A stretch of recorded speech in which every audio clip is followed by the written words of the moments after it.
Hello everyone, my name is Ryan Kam and welcome back to the AFI project. Today we're going to be taking a look at the original King Kong. This was released in 1933. It was directed by Marion C. Cooper and Edward Schoedsack, and with special effects done by Willis O'Brien. More on him in a little bit. And this movie stars Fay Wray, Bruce Cabot, and Robert Armstrong. King Kong is a movie that's nearly universal. Everybody knows this story, but to those of you who do not know, the basic premise is this. A film crew travels to a mysterious island hoping to shoot a movie there. And not only do they discover the native wildlife and the natives themselves, they discover who the natives worship. A massive gorilla simply known as Kong.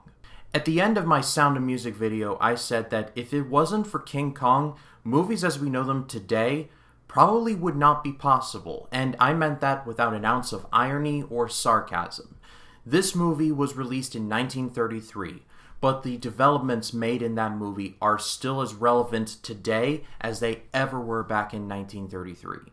In terms of a story, the story is pretty simple. It's about a group of strangers going to a strange place and going hopelessly out of their depth. We all know this.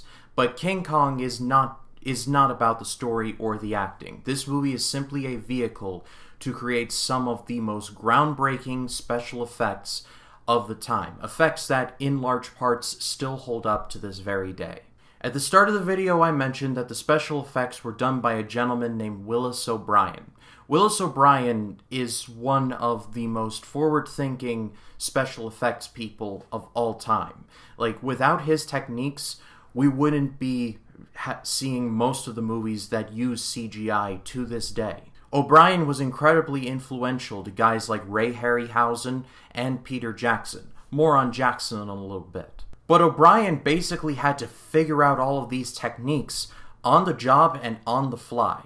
The effects in this movie are essentially a combination of stop-motion animation, matte paintings, reverse animations, and miniatures, plus a lot of model building and just ingenuity. Because effectively, green screens weren't even that much of a thing back in the early 30s. So Willis O'Brien basically created the entire special effects industry from the ground up. If you want proof of just how great O'Brien was, Peter Jackson, the man who directed all of the Lord of the Rings movies, see them back there, and the remake of King Kong in 2005, while he was making that movie, decided to recreate a forgotten scene from the 33 King Kong. It involved a model of a giant spider, and it was left on the cutting room floor. But he was such a super fan of the original King Kong that he decided that he wanted to give it a shot for himself.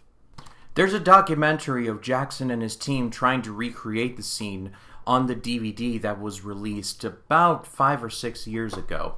And just to see Jackson actively struggling to try and recreate this sequence, something that was created initially in 1933, and Peter Jackson, who not only is just a genius, but just an overall wonderful filmmaker, period, to see him struggle to make this thing come to light is just speaks to Willis O'Brien's talent.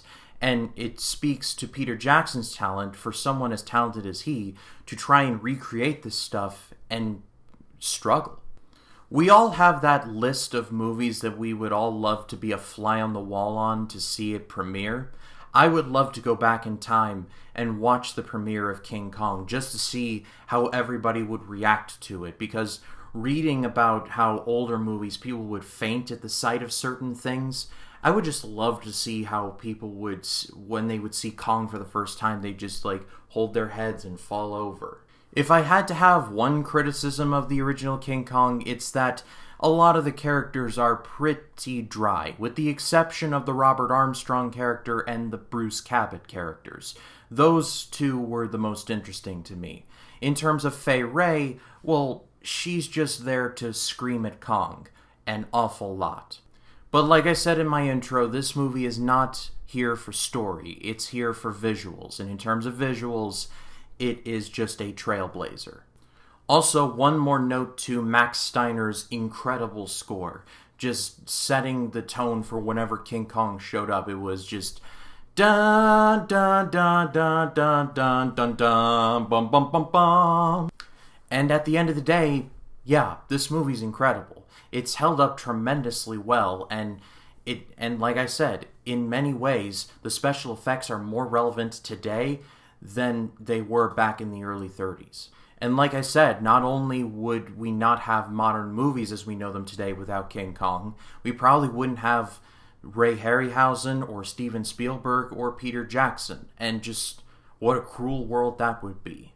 But that is all for me, guys. Thank you so much, as always, for watching. Next time on the AFI Project, we're going to be jumping well ahead from old Hollywood to new Hollywood, and talking about the Warren Beatty, Faye Dunaway joint, Bonnie and Clyde.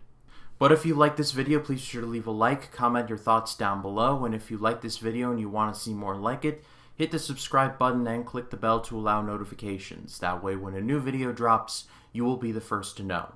My name is Ryan Cam, and I'll see you in the next one.